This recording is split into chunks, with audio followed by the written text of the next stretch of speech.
Өдрийн төрөө үзэгчдээ өнөөдрийн цайны цагийн зочны ярилцлага эхлэхэд бэлэн боллоо. За тун утахгүй буюу 3 дугаар сарын 1-ний өдөр засгийн газрын тогтоол ёсоор Монгол Улс гэлгар утны хэрэглэнээс татгалзаж байгаа. Гэхдээ эхний ээлжинд бидний хэлж заншсанаар 10 уд мөн үнгүүд агаалтж ирдэг нэг удаагийн цэнхэр болон улаан торны хэрэглэнээс татгалзах гэсэн санаачлагаа дэвшүүлсэн. Үүнтэй холбоотойгоор бид өнөөдрийнхөө зочныг урьсан байгаа.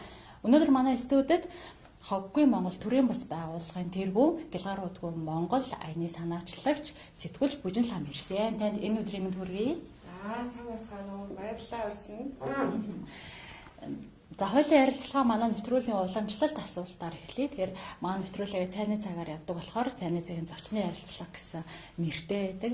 Тэгэхээр танд ер нь цайны цаг хэр гардаг вэ? Цайны цагаараа хүмүүс янз бүрийн зүйл хийдэг штэ тий. Зарим нь бол өөртөө хэрэгтэй мэдээлэлээ олж уншангаа цайгаа уудаг. Энэ мэтчлийн таны хувьд цайны цаг хэрхэн өнгөрдөг бол? Цайны цаг өдрөө олны цаг гэж шүү дээ. Өдрөө ол их чухал штэ. Хамгийн чухал цаг.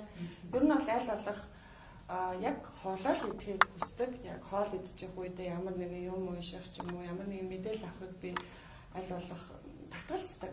За сүүлийн үед бол Луна Бланка, Лавын хаад гэдэг цагаан олны газруудыг манай зарим хүмүүс маань бүгдээрээ сайн мэдж байгаа.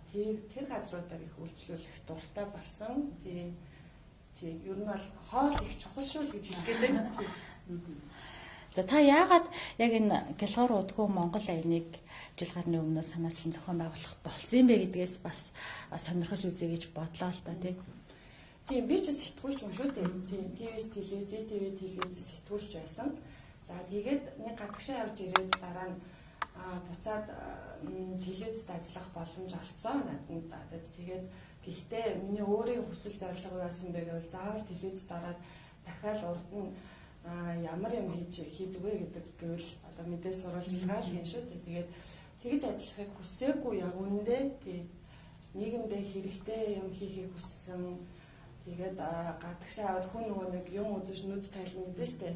Тэгэх тусам буцаж ирээд нөгөө эх орондоо ирэнгүүтээ хамгийн түрүүнд л одоо сэтгэл зовоож исэн асуудал бол хог хаягдлаа. Тэгээ яагаад би сэтгүүлч хүн чинь заавал эдийн засаг улс төр тий одоо том сэдв ярих хэрэгтэй юм бэ? Миний нийгэмдээ хийж чадах, бусдыгаа уриалж чадах боломж надад юу вэ гэж хараад тэгэл энэ хог хаягдлын салбар руу орсон байгаа. За тэрнээсээ хойш ингээл хог гэдэг бол ерөөсөн манай монголчууд одоо дэлхийд 102 гаруй улс орн байдаг бол цөөхөн улс орнууд нь л энэ заваа, муухай гэж ингэж хандаад байна. Гэтэл энэ бусад одоо хөгжингөө улс орнууд бол хог гэдгийг энэ эдийн засгийн эргэлтэнд оруулахаар баялаг гэж үзэж байна л та. Нэг Япон эрдэмтэн манай Монгол дээрээ нэг сургалтанд орж байхад манай энэ одоо нийслэлийн чинь тойроод том хогийн зүгүүд байгаа шүү дээ. Тэр хогийн цагийг харчаад үгүй танаа нийслэлийн чинь тойроод те 3-4 том оюу толгой байж байгаа. Та нар яагаад газраа ухаад байгаа юм бэ? Энэ сайхан те хог хаягдлаа дахин боловсруулаад баялаг болгооч гэж хэлж ирсэн.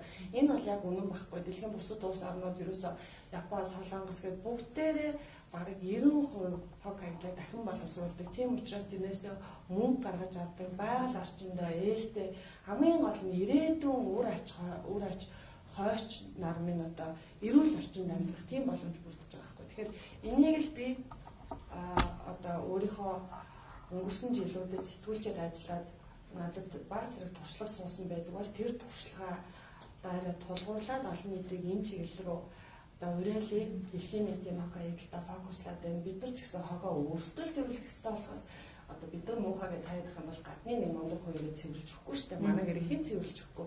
Яг тэрнтэй адилхан бид нар өөрсдөө цэвэрхэн байх хэрэгтэй. Хогоо ойлгодог болох хэрэгтэй. Англи жалгадаг байх хэрэгтэй. Дахин боловсруулах үйлдвэрүүд олноор гараад тэднийг нь одоо төр зэгс дэмжих хэрэгтэй гэдэг бодлын үүднээс энэ ажлыг эхлүүлсэн. Таныг их олон төрлийн судалгаа хийсэн гэж сонсч ирсэн юм байна. Яг энэ хог одоо юу гэдэг гэлгар утны хогтой холбогдлолтойгоор тэрийн судалгаануудаас бас байна. Энэ яг одоо манай Монгол улсын хэмжээнд хог хаягдaltaй холбоотой судалгаанууд маш олон тоо баримтууд яг нэгэн одоо нэгдсэн цул байж чаддаггүй маа яг үнэндээ Монголын хог хаягдлыг дахин боловсруулах Монголын хог хаягдлын одоо үндэсний холбоо төрөмс байгууллага гэдэг сүүлийн 10 гаруй жил яг энэ чиглэлээр ажилласан томоохон төрөмс байгууллага байна. Эднийхээс бас нэг тоо баримт гаргасан байдаг. Байгаль орчны яамнаас гаргасан байдаг. Ер нь хамгийн сүүлд JICA-тай гаргасан хамтарч гаргасан тооноос нь бол нэг айл өрхөөс тийм байшингийн нэг айл өрхөөс 970 г. За одоо гэр хорооллын нэг айл өрхөөс хоногтойштэй 1 хил гарan хог хаягдал гардаг гэсэн ийм л тоо судалгаа байдаг. За яг гялгуурууд хумцрын хувьд бол манай улс Улаанбаатарчуудын хувьд бол жилдээ 510 тонн гялгууруудыг хайдаг. Энэний 350-ын дахин боловсруулдаг гэсэн ийм тоо байгаад идэв. Тэгэхээр энэ бол хоёр үйлдвэрийн дахин боловсруулсан тоог л харьцуулж хэлж байгаа тоо шүү дээ тийм. 350 тонныг нь боловсруулад одоо 150 орчим тонн нь бол шууд байгаль дээр хаягддаг гэсэн юм судалгаа байдаг тийм. За тэгвэл бид нар ингээд хогондоо дарагдсан юм байна. Хог гэдэг бол нэг гялгуурууд бол дор хаяж 100-аас 400 жилийн дараа задардаг. 1000 жилийн дараа ор мургуу албах юм боломжтой байдаг гэж би сонсч байсан л да. Тэгвэл үүнээс ангижрах гарцсан нь юу юм бэ те? Энэ талаар. За олон улсад юу гэж үзэж байгаа бол энэ гялгуурууд шүү дээ. Энэ гялгуурууд чинь ерөөсөө 500-аас дээш жил хүчинд халагддаг гэдэг юм. Гэхдээ бүр ор мургуу алга болдог гэж ерөөсөө үзэж байгаа. Тийм. Дээрээс нар туслаа, за тэгээ бороо цас орлоо, ямар нэгэн гадны нөлөөнөөс маш жижиг хэсгүүдэд хуваагдаад газрын хөрс рүү шигдчихэл байдаг. Жижиг хэсгүүдэд тэгэж үлддэг байхгүй. Тэгээд тэр хөрсний хамгийн үржил шинтэй хэсэг чинь ерөөсөө дээдлийн 20 см байдаг гэж үздэг шүү дээ, тий. Тэгээ хамгийн үржил шинтэй тэр 20 см хэсгийг тэр чигт нь шүлтлэг орчин үүсгээд өгчүүлдэг гэсэн үг. За тэгээ өгчүүлээд тэр чинь энэ чинь одоо 500-аас дээш жил байна. Тэгэхээр тэр үржил шинтэй хөрс 500 жил шүлтлэг орчин үсээд ямар ч дахин одоо сэргэх боломжгүй болох нэ дээ тийм байдаг гэж үздэг байхгүй. За тэгээд энийг одоо манайхан бас шатаагаад байдаг тийм хүсн хаяхгүйгээр шатаагаад байдаг. Гэтэл гялгуурууд хумцыг шатаах юм бол хар туглаг гардаг. Хар туглаг яадаг вэ гэвэл хүний сэтгцэд нөлөөлдөг. Тийм хар туглаг хүнд металл ялгадаг. Тэгээд сэтгцэд нөлөөлдөг. Энийг болохоор манай нийгмийн эрүүл мэндийн үндэсний төвийнхэн бас судалсан байдаг. Манай Монгол хүүхдүүдийн цусны хар туглын хэмжээ дэлхийн эрүүл мэндийн байгууллагын одоо зөвшөөрөлт хэмжээнээс 5 дахин их байна гэсэн юм судалгаа байдаг. Тэгээд цуснд хар туглах хөрөмтлөгдөнө гэдэг чинь хүний сэтгцэд нөлөөлдөг маш тогшин хэрцгий авиртай, тэгээд түргэн замтай, альфад хүлээцтэй ханддаггүй тийм одоо хүний сэтгцэд нөлөөлдөг байна л да. Энийг Америкийн судалгаа байдаг бас аюу тийм тогшин хэрцгий авир гаргаж хүний бусдын амийг одоо хэрцгийгээр хүнээс хүний одоо ямар орчинд амьдарч ирсэн бэ гэдгийг судалсан байсан. Тэгсэн чинь тэр хүн багтаа бол маш их хар тугланы бохирдолтой орчинд өссөн байна гэсэн юм судалгаа байсан. Тэгэхээр бид нар өнөөдөр орчноо л эрүүл байлгахгүй болвол орчноо л цэвэр байлгахгүй юм бол эргээд бид нар чинь байгалийн амьтан болохоор өөрсдөө л хохироод байна л та. Тийм болохоор л ерөөсөө хог хаягдлаа ойлгоод гялгуурууд хумцраас айл болох татгалзъя. Яалтчгүй хэрэглэх юм бол зөв хаяг гэдэг ийм уриалга гараад. Зөв хаяхын тулд яах ёстой юм бэ те? Ангилан ялгаад дахин боловсруулах хэсгийг дахин боловсруулах үйлдвэрлэлүүд хүлээлгэж өгч юм уу? Тийм байдлаар ажиллах ёстой байгаа л та. Тийм. Одоо өстой манай улсын хэмжээнд 26 дахин боловсруулах үйлдвэр байгаа гэсэн юм судалгаа байдаг. Яг нь Монголын хог хаягдлыг дахин боловсруулах үндэсний холбоо төрөөс байгууллагад бүртгэлтэй. Гэхдээ энэ бүртгэгдээгүй бас хэд хэдэн үйлдвэрүүд байдаг юм лээ цаана. За миний яг мэдж байгаагаар хамтарч ажилладаг гэх юм бол сан аргуу гэдэг гялгуурууд хумцрын үйлдвэр байна. Хайлуулаад бүтээгдэхүүн байдаг. Пластик центр гэдэг гялгуурууд хумцрын үйлдвэр байна. Тэднэрт маань одоо энэ гялгуурууд хумцрыг бүгднийг хайлуулдаг гэсэн. Сан аргуу бол их ихтэй гялгууруудаа одоо дагнаад явдаг. Тэдний гялгууруудыг хайлуулаад цуглуулад тэгээд одоо сандал хийдэг тий гудамжны сандал хийдэг, том машины эвүүр хийдэг, цуслангийн хашаа хийдэг, шов хийдэг. Ингээ хийцэн тохиолдолд одоо энэ гялгуурчид 500 жил хүрсэн хадгалах юм бол нийлүүлж байгаа тайлуулаад нэг хашаа хийчих юм бол тэр одоо маш бат бөх хашаа болох нь тий тэгж хийдэг юм аа. Тэгээд нөгөө пластик центр болохоор нэлийн зузаан гялгууруудыг хайлуулж хийдэг. Тэд нар болохоор одоо задгай жарлан гэж ярьдаг шүү дээ тийм модон жарлангийн доторлогоо буюу одоо доошоогоо нүхийн ухаан дотор нь байрлуулах тийм таан хийдэг гих мэдээ юм гялгуурууд хумцаар манай үйлдвэрүүд юу хийдэг байхгүй. Тэгэхээр бид нар яах ёстой вэ гэхээр иргэд ерөөсөө ойлголттой байх ёстой. Хүмүүс юу гэж бодоод байдаг болохоор би одоо сайхан цэвэрлэл хайчин тэгсэн ч гэсэн тэр чинь хүмүүс ухаал авчих штэ гэл нэгдүгээр тийм. Эсвэл үйлдвэр байхгүй би хаяад яадаг юм бэл. Эсвэл манай энэ хажуудлын хурш хаяхгүй очиж би ганцаараа хаяад явах гэдэг ингээд байдаг байхгүй. Тэгэхээр уг нь бол манай Монгол улс чинь 3 сая гаруй хүн амтай зөв өөрчлөлт гэх юм бол нэг хүн зөв юм ярих юм бол бидний одоо нөлөөлөх хүрээ илүү том гэсэн үг байхгүй. Илүү хүчтэй, илүү одоо өргөн хүрээнд хүрнэ. Би одоо хятадд ч юм уу Америкт төрсэн бол одоо 350 сая хүнтэй Америкт очиод хичнээн мундаг юм яриад бас олон хүнд хүрэхэд хүрээ маань бага байх нь шүү дээ. Гэтэл Монголд байгаа учраас манай монголчууд цөөхөн байна. Тийм учраас нэг л хүн зөв юм яриад нэг л юм одоо өөрөөсөө эхлүүлээд өөрчлөлтөд авах юм бол өөрчлөлт ирэхэд аягүй амархан байхгүй. Тэгээ гялгуурыг яаж хаях вэ гэдгийг би заагаад өгчээ. Би заагаал гэдгийг уг нь бол хичээл заагаал явдсан шүү дээ. Ийм аль болох битгий гялгууруудтай юм аа. Огт битгий аав. Яалтчгүй авж байгаа тохиолдолд ийм шажигнсан үеийн шажигнсан бахны шажигнсан хатуудууд гялгуурууд байдаг шүү дээ. Талхмал хийгээд. За энэ юу юм байж болно шүү. Ийм хөнгөтэй ч байдаг гялгуур тий татуу талах нарийн боо өндөр хийцэн мэдтэй. Тийм гялгууруудыг аль болох битээ аав. Яалтчгүй авсан тохиолдолд батрахын маш сайхан ингээд үсгийн унгаа тэгээд тос мос юу бай одоо муухай болсон байх юм бол арчаад хатаагаад цэв цэвэрхэн болгоч. Тэгээд цэв цэвэрхэн болгоод ингээд жижиглээд бүгдний сайхан ингээд жижиглээд зөвхөн гялгууруудаа нэг л хэсэгт хадгалчих. Би тэгдэг байхгүй. Тэгээд манахаас уул нь одоо ингээд сарда нэг тор дүүрэл тэрийгээ тушаадаг гэсэн бол одоо ингээд улам багасаад 2 сар 3 сар болж нэг тушаадаг болоод. Тэгээд энийгээ би яадаг бол дахир авдаг цэгүүд байдаг шүү дээ. Дахир авдаг цэгүүд дээр авчаад тушаачдаг. Тэгэнгүүт тэр дахирын цэгүүд чинь үйлдвэрүүд дээр авчиж байгаа. Үйлдвэрүүд дөнгөж одоо бидний энэ гялгуурууд шүү дээ. Энэ гялгуурууд чинь юм болчихдог. Энэ араа ийм болоод тэгэд энийг хэвэнд оруулаад сандал түрүүний хэлсэнтэй шон өндрийг гэдэг байхгүй. Яг ийм нэг сан оргон хийсэн сандал нь драгон төвийн яг урталт байдаг. Сапрагийн урталт бас байгаа гэсэн. Драгон төвийн урталт 8 жил болж байна. Гадна талынхан нэг ногоо өнгөл халтарсан болохоос маш бат бөх сандал болсон байна. Одоо нэг ингээ харахад амар бат бөх байгаа. Тий. Модельлэгдэхгүй. Тий, ингээд хийцдэг байхгүй. Тэгээ ингээд гялгууруудыг би ингээд хадгалаад ингээд л одоо ингэж л хадгалдаг гэсэн. Ингэж тоогоо чиглэлэх хэрэгтэй хамгийн гол нь. Хэрвээ дотор нь одоо ямар нэгэн хүнсний бүтээгдэхүүн үлдсэн тохиолдолд энэ ч одоо өмхөрөөд муухай болно шүү дээ. Тэгээд үйлдвэр дээр очиод чи үйлдвэрийн машиныг эвдлэх магадaltaй хийвэл одоо хийсэн шиг л хийх хэрэгтэй те. Маш сайхан цэврээд арчлаад ингээд нэг дор хураажгаад авчиад тушаачих. Хогоо багсгийн групп байдаг маш мундаг ажилладаг. Тэр группийн админ мөнхцөл гэдэг бас Японд төгссөн мундаг эмэгтэй байгаа. Тэр одоо энэ Баян зүрх дүүрэгт байдаг Home Plaza биш үү? Home Plaza Баян Монгол харуулын баруун урталт барилгын хашаан дотор яг юм дахир авдаг цэг ажиллалцсан байгаа. Тэднийхэн бол яг юм гялгуурууд энэ бол бүр үнэхээр авдаг шүү. Яагаад гэвэл тэдний зорилго маань яг адилхан хогоол багсаа гэдэг учраас тэгээд энэ эднийг болохоор хардаад 50 төгрөгөөр хилийн 50 төгрөгөөр дахирын цэгүүд авдаг шүү дээ. Энэ гялгууруудыг. Энэ болохоор пет өндөр гэдэг байхгүй юм одоо дотоор нь пет гэж бичсэн. За байхгүй бол доотлолтой юм жижиг цэгүүдтэй байгаа. Энийг болохоор 150 төгрөгөөр авдаг. Дахирын цэгүүд нэг хилийн. Тэгээд дахирын цэгийн 150 төгрөг авангуудаа цаашаа үйлдвэрүүдэд 300 350 төгрөг өгсөн байлээ.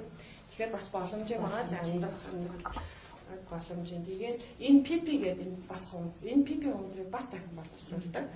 За энэ болохоор HDPE гэдэг хонцор байгаа. Энэ доор нь бичсэн байдаг байхгүй 300 дотор HDPE гэдэг PET гэдэг бичсэн байна. Ийм хонцруудыг болохоор 750 төгрөгөөр үйлдвэрүүд маань авдаг. Дахирын цэгүүд болохоор сүүлд намайг очих 450 төгрөгөөр авчихсан. Би намрал тушаасан хүн шүү. Тэгэж авч ирсэн байна. Тэгэхээр эдгээр чинь ингээд байгаль дэлхийд хайчих юм бол ингээд хортой тий хөөсөнд чортой, өсөнд чортой, агаарт чортой 500 тэрнээс дээш жил энэ бол бүр 1000 жил хадгалагддаг гэдэг.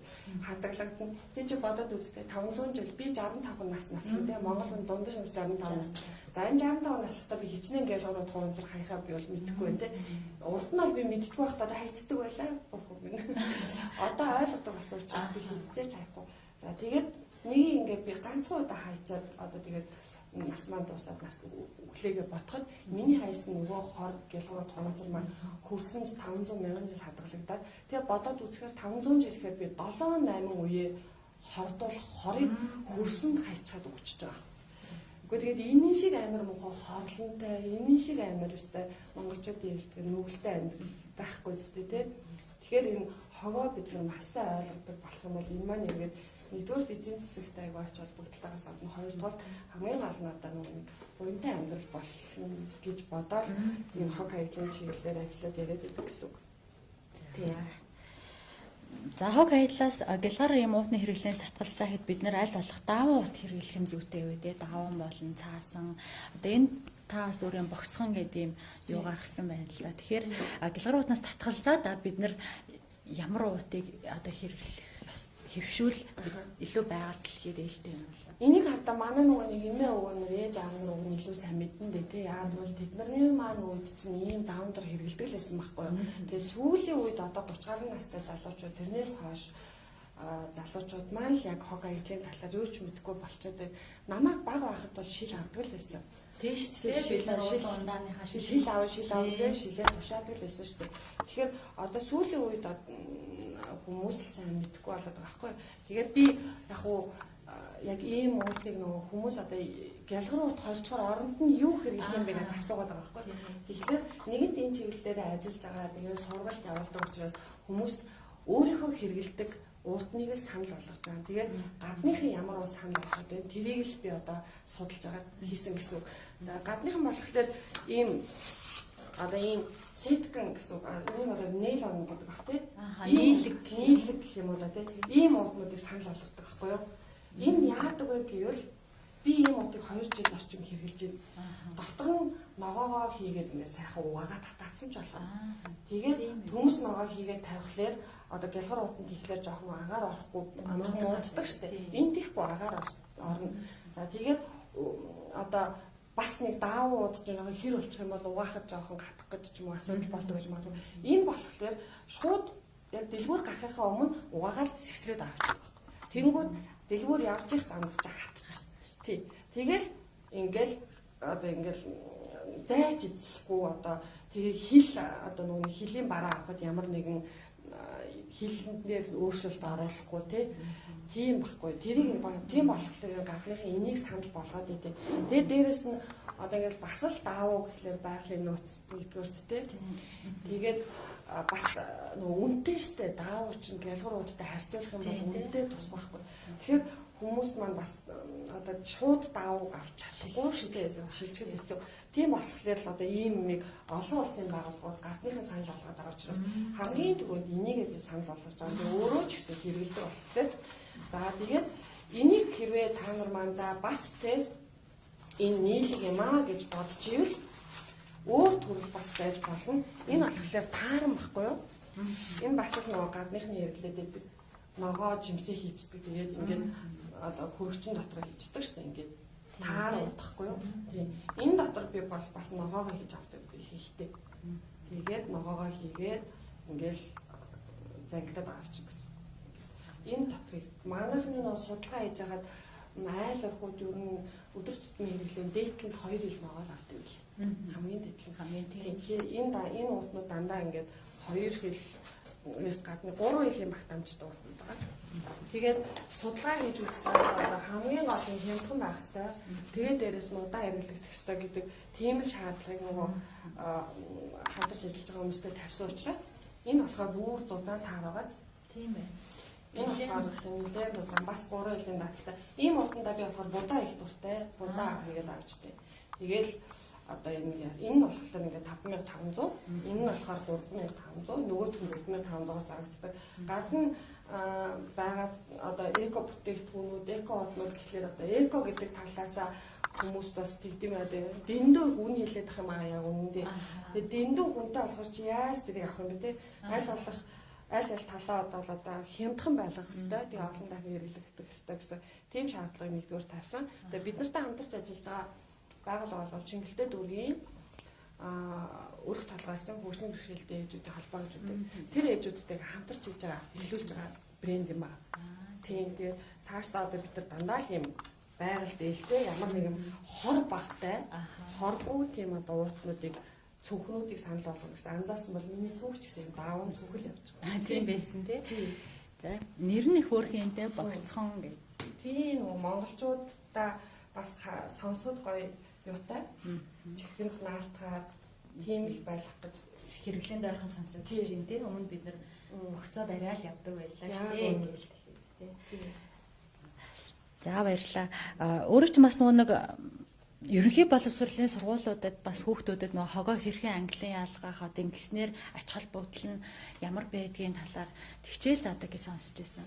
Тийм би 2017-оос 18 оны хичээлийн жилүүдээс эхлээд тэгээд ерөнхий боловсролын сургуулийн хүүхдүүдэд өөрийнхөө олж мэдсэн цуглуулсан мэдлэгийнхээ хэмжээнд тэд нартай тааруулаад сургалтын тэмдэг хөтөлбөр боловсруулад тэгээд зааж эхэлсэн. Тэгээд зааж эхэлсэн чинь тэр нь ээж аав нарт болоод багш нарт бас айгуу сайхан таашаалтай зөв мэдээлэл болоод тэгээд 2017-аас 18 оныхаа хичээлийн жилд болохоор 10 гаруй сургуулиудад очиод гэхдээ одоо яг нэг сургууль дээр төвлөрч чадаагүй тус нь ингээл одоо эцэг эхчүүд болоод багш нарын саналаар очиж орж исэн хичээл заасан.